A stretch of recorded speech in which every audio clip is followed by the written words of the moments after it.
অনুসৰি আপোনালোকৰ লগত দুআষাৰ কৃষ্ণগুৰু ঈশ্বৰ সম্পৰ্কে আলোচনা কৰিবৰ কাৰণে আগবাঢ়িছোঁ। ইয়াতে হয়তো আপোনালোকৰ ওচৰত জ্ঞানকৃতভাৱে অনেক ভুল ত্ৰুটি হ'ব পাৰে। এইহেতু হ'ব পৰা সমস্ত ভুল ত্ৰুটিৰ বাবে আমি আগতীয়াকৈ আপোনালোকক সাধু সজ্জাৰ ওচৰত ক্ষমা প্ৰাৰ্থনা কৰিছোঁ। জয় কৃষ্ণ। আজি আপোনালোকৰ লগত কৃষ্ণগুৰু ঈশ্বৰ সম্পৰ্কে আলোচনা কৰিবলৈ যোৱা মুহূৰ্তত কৃষ্ণগুৰু ঈশ্বৰে কোৱা বাক্য এষাৰ মনত পৰিছে। মোক এবাৰ কৈছিল আধ্যাত্মিকতাৰ ওপৰত বক্তব্য ৰখা সম্পৰ্কে যে প্ৰভু এখন ধৰ্মনাচনী সভাত মোৰ দায়িত্ব কৰিছিল বক্তৃতা দিব লাগে। তেতিয়া প্ৰভুক সেৱা জনাবলৈ কৈছিলোঁ মই যে প্ৰভু আজি মোৰ বক্তৃতা দিব লগা দায়িত্ব আছে, আপুনি কৃপা কৰিব লাগে। তেতিয়া প্ৰভুৱে মোক কৈছিল যে তই বক্তৃতা দিবি, মই এটা কথা কওঁ শুন। তই এখন চাহৰ দোকানত বহি আছা, তোৰ গাঁৱৰ মানুহ কেইজনমান লগ পালে। তই চাহৰ দোকানত বহি থাকোঁতে তোৰ গাঁৱৰ মানুহ কেইজনমান লগ পালি। তোৰ খুব মন গ'ল যে তোৰ গাঁৱৰ মানুহখিনিক চাহ খুৱাই দিম আজি। গাঁৱৰ মানুহখিনিক চাহ খুৱাই দিয়া তোৰ মন গ'ল, কিন্তু তই পকেটত হাত দি চাইছা, তোৰ পকেটত 1 টকাও নাই। তই জানো চাহ খুৱাব পাৰিবি? মোক সুধিছে প্ৰভু। তোৰ খুব মন গাঁৱৰ মানুহখিনিক চাহ খুৱাই দিয়াৰ, কিন্তু তোৰ পকেটত 1 টকাও নাই, তই চাহ খুৱাব পাৰিবি নেকি? তেতিয়া প্ৰভুক কৈছোঁ যে নোৱাৰিম প্ৰভু। আধ্যাত্মিক বিষয়, ধৰ্ম বিষয় ক'বলৈ হ'লে নিজৰ থাকিব লাগে, নিজৰ থাকিলে আনক ক'ব পাৰিবি।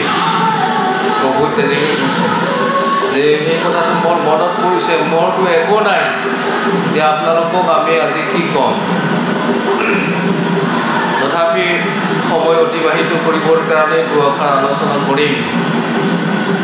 কৃষ্ণগুৰু প্ৰভু ঈশ্বৰে দুটা কথা ভকতসকলৰ আগত প্ৰায়ে কোৱা আমি শুনিছিলোঁ। এটা হ'ল 1 লক্ষ্য। 1 লক্ষ্যৰ কথা কৈছে যে 1 লক্ষ্য হ'ব লাগে ভকতে। আৰু এটা বাক্য আমাৰ ভকতসকলৰ মনত আছে সকলোৰে, চাৰেণ্ডাৰ শব্দটো প্ৰভুৱে ব্যৱহাৰ কৰিছিল যে তোৰ চাৰেণ্ডাৰ হবি। 1 লক্ষ্য আৰু চাৰেণ্ডাৰ, এই কথাটো প্ৰভুৱে প্ৰায়ে কৈছিল। 1 লক্ষ্য,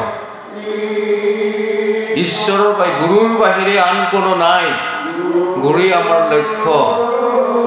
এই উপদেশ কৃষ্ণগুৰু ঈশ্বৰে প্ৰায়ে ভকতসকলৰ আগত ধৰ্মসভাত বেকত কৰিছিল। কৃষ্ণগুৰু ঈশ্বৰে তাৰে এটা কাহিনী মোৰ মনত পৰে। প্ৰভু ঈশ্বৰে ভকতসকলৰ আগত কোৱা, ৰাধাই নৈ এখন পাৰ হৈ যাবলৈ ওলাইছিল।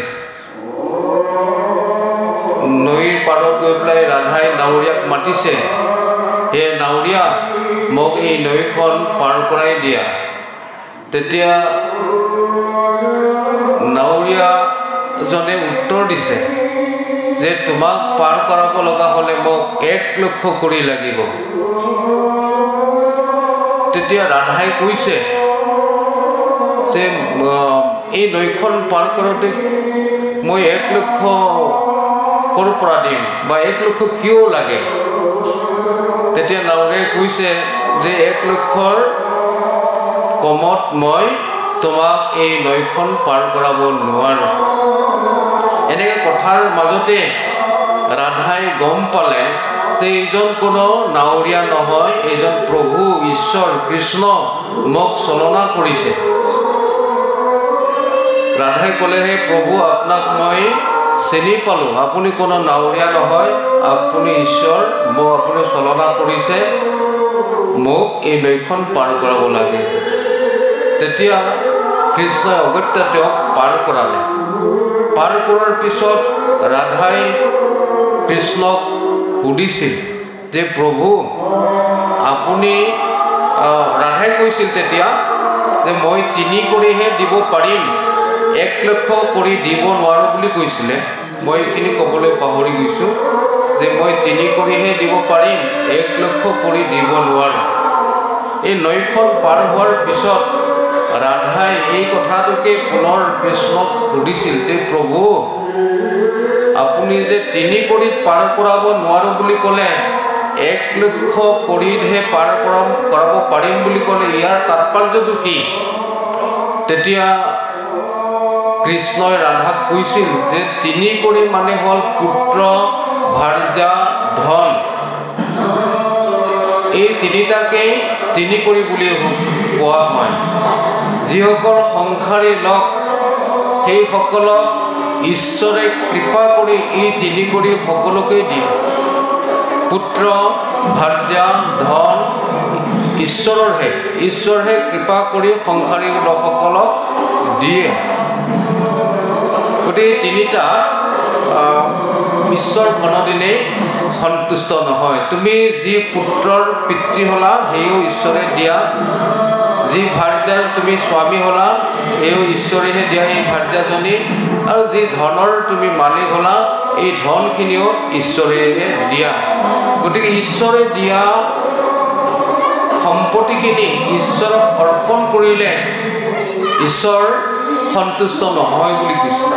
কৃষ্ণগুৰু ঈশ্বৰে এটা উদাহৰণেৰে ভকতসকলক প্ৰায়ে বুজাইছিল যে মই তোক 10 টকা দিলোঁ, তোক মই 10 টকা এটা দিলোঁ, আৰু এই 10 টকাটোকে লৈ পেলাই মোৰ ওচৰত আহি তই মোক খুব ভক্তি কৰি ক'লি যে প্ৰভু আপোনাক মই কি দিম, এই 10টা টকাটোকে লৈ পেলাই আপুনি সন্তুষ্ট হওক।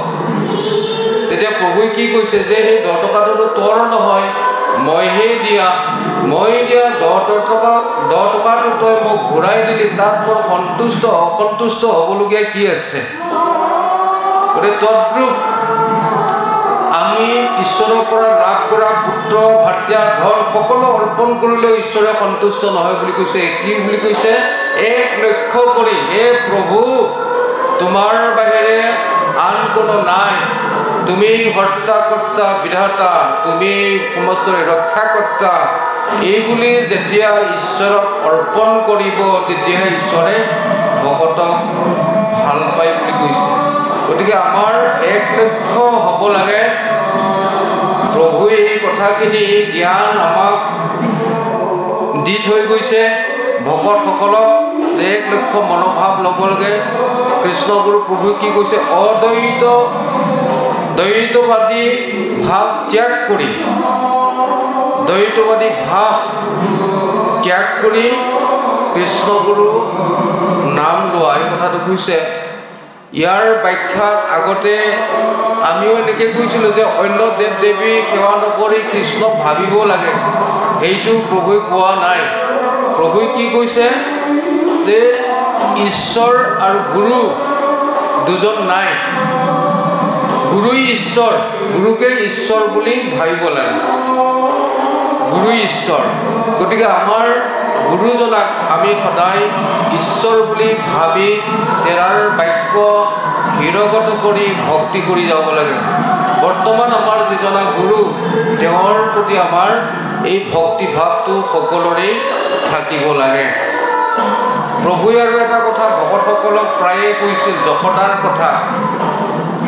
যশোদাই কৃষ্ণই দুষ্টামি কৰাৰ কাৰণে বান্ধিব বিচাৰিছিল, ঘৰৰ ৰছীবিলাক আনি বান্ধিব খোজে, 2 আঙুল কম হৈ যায়, আৰু ঘৰৰ ৰছী বিচাৰি যায়, পাক মাৰি 2 আঙুল কম হৈ যায়। এই 2 আঙুল কম হৈ যায়, এই কথা কৃষ্ণগুৰু ঈশ্বৰে কি কৈছে যে ভক্তি যেতিয়ালৈকে সমৰ্পণ নহয়, নিজে অৰ্পণ নকৰে, তেতিয়ালৈকে কোনোদিনে ঈশ্বৰক বান্ধিব নোৱাৰে। যেতিয়া যশোদাই প্ৰভু কৃষ্ণ ঈশ্বৰ তুমি কি খেলা কৰিছা এই বুলি যেতিয়া ঈশ্বৰক মাতিছে তেতিয়াহে ঈশ্বৰে যশোদাৰ বান খাইছে। প্ৰভু ঈশ্বৰ সেই কথাটো কৈছিল যে যশোদাৰ অলপ ভক্তিটো কম আছিল কাৰণে পুত্ৰৰূপী হৰিক বান্ধিব পৰা নাছিল। আমাৰো ভক্তিটো তেনেধৰণৰ হ'ব লাগে। আমি নিজক অৰ্পণ কৰিব লাগিব ঈশ্বৰক, তেতিয়াহে ঈশ্বৰ আমাৰ সদয় হ'ব, আমাৰ প্ৰতি তেওঁৰ কৃপা হ'ব। যদি আমি তেওঁক অৰ্পণ নকৰোঁ তেতিয়াহ'লে তেওঁৰ কৃপা আমি লাভ কৰিব নোৱাৰোঁ। গুৰুৰ বাক্যৰ প্ৰতি আমাৰ সদায় অগাধ বিশ্বাস থাকিব লাগে। এজন ভকতে কৃষ্ণগুৰু ঈশ্বৰক আহি পেলাই এষাৰ কথা কৈছিল যে প্ৰভু মোৰ বহুত সমস্যা, মোৰ এনেকুৱা বিপদ, আপুনি কৃপা কৰিব লাগে। তেতিয়া কৃষ্ণগুৰু ঈশ্বৰে সেইজন ভকতক কৈছিল যে তই আমুক ভকতৰ ওচৰত যাবি, মই কোৱা বুলি কবি, তোৰ সমস্যাটো সেইজন ভকতে দূৰ কৰি দিব। তেতিয়া প্ৰভুৰ বাক্যমতে সেইজন ভকতে সেই ভকতৰ ওচৰলৈ গ'ল। প্ৰভুই যাৰ ওচৰত পঠিয়ালে তেওঁৰ ওচৰত গৈ সমস্ত সমস্যাৰ কথা অৱগত কৰিলে। অৱগত কৰাত সেইজন ভকতে কি বুলি ক'লে যে মই নোৱাৰিম, মই আপোনাৰ সমস্যা সমাধান কৰিব নোৱাৰিম। এই বুলি যেতিয়া ক'লে তেতিয়া তেওঁ মনতে দুখ পাই তাৰ পৰা ঘূৰি আহিল। আহি পেলাই আকৌ প্ৰভুক নিবেদন জনালে যে প্ৰভু আপুনি বৰ ডাঙৰ ভকতৰ ওচৰতে মোক পঠিয়ালে, খুব ভাল ভকতৰ ওচৰতে আপুনি পঠিয়ালে। মই সকলো কথা তেওঁক বিৱৰি ক'লোঁ, আপুনি পঠিওৱা বুলিও মই ক'লোঁ, তথাপি সেইজন ভকতে মোক সহায় নকৰিলে।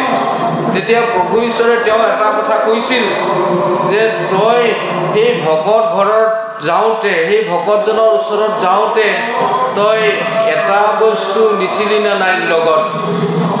তেতিয়া ভকতজনে কৈছে যে প্ৰভু কি বস্তু লগত দিব লাগিছিল?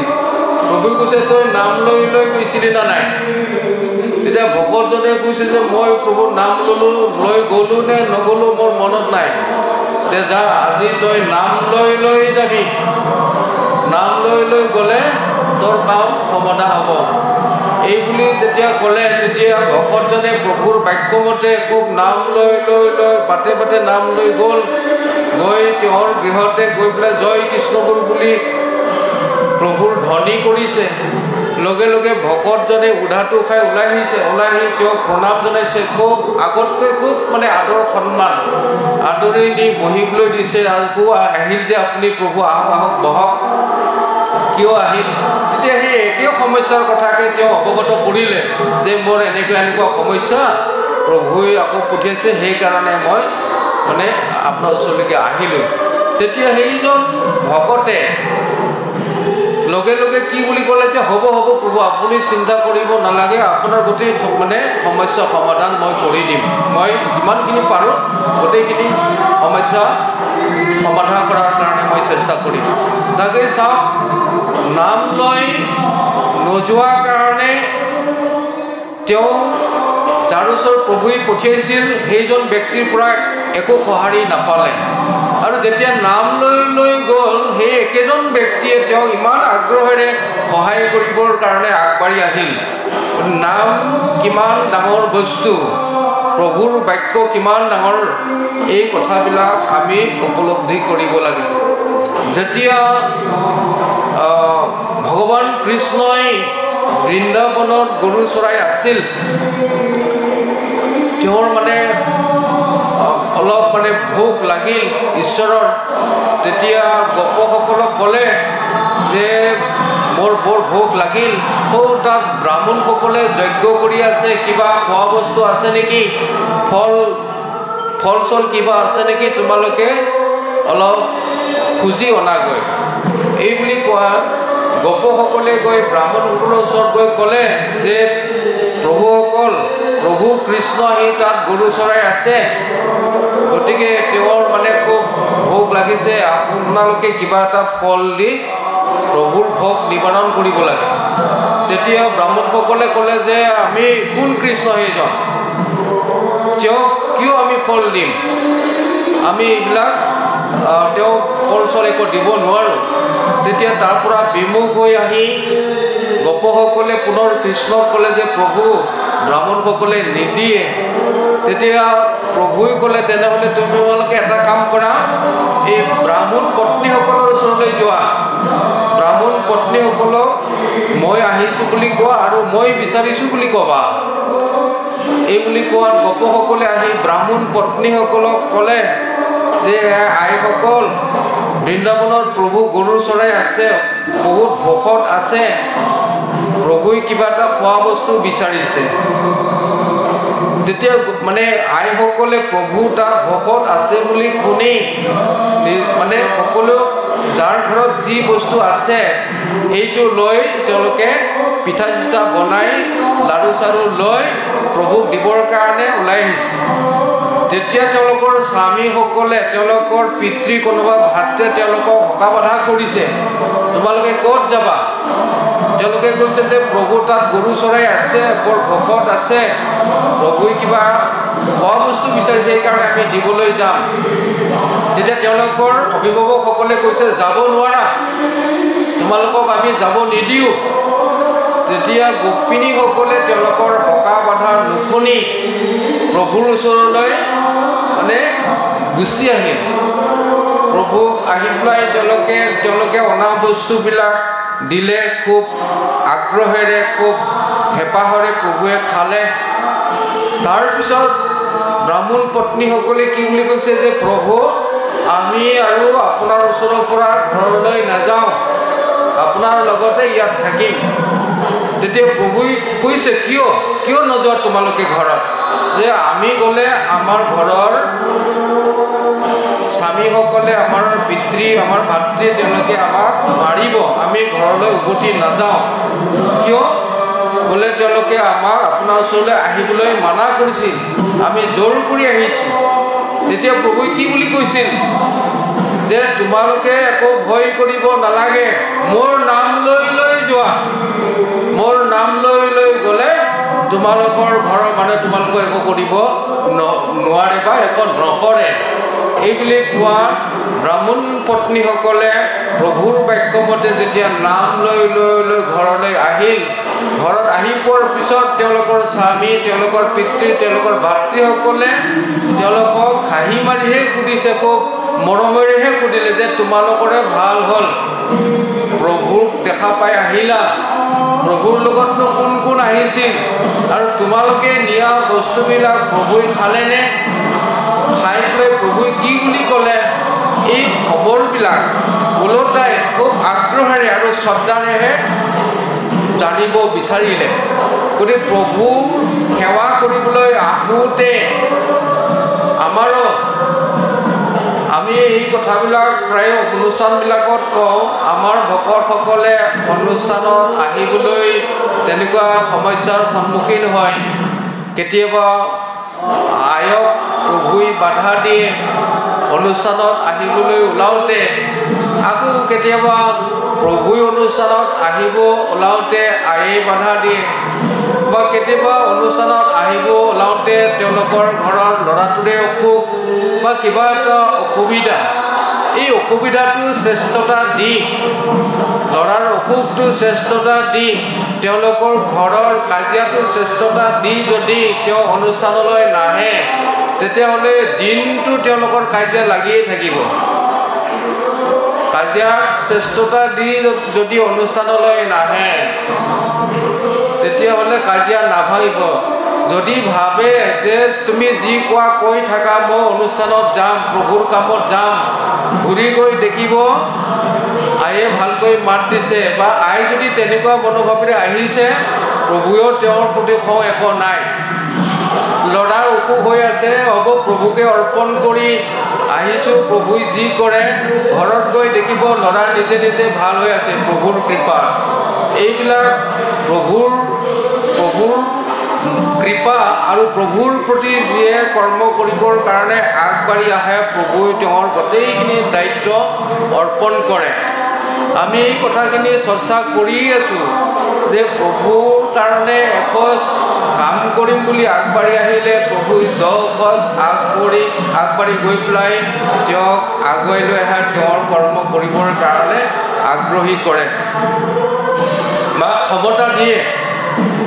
গতিকে আমি এক লক্ষ্য মনোভাৱ আৰু চাৰেণ্ডাৰ আত্মসমৰ্পণ নিজক প্ৰভুৰ ওচৰত অৰ্পণ কৰিব লাগিব, তেতিয়াহে আমাৰ ভক্তিটো সিদ্ধ হ'ব।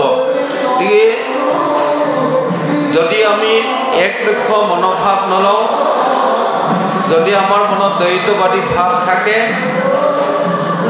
আমাৰ গুৰুৰ বাহিৰে কোনোবা ঈশ্বৰ আছে বুলি আমি ভাবোঁ, তেতিয়াহ'লে আমি ঈশ্বৰৰ কৃপা নাপাম। গুৰু কৃষ্ণ প্ৰেমানন্দ প্ৰভুৱে আমাৰ এতিয়া শেষ আশ্ৰয়স্থল, তেওঁৱে আমাৰ শেষ আশ্ৰয়, তেওঁৱে আমাৰ আশা ভৰসা সমস্ত।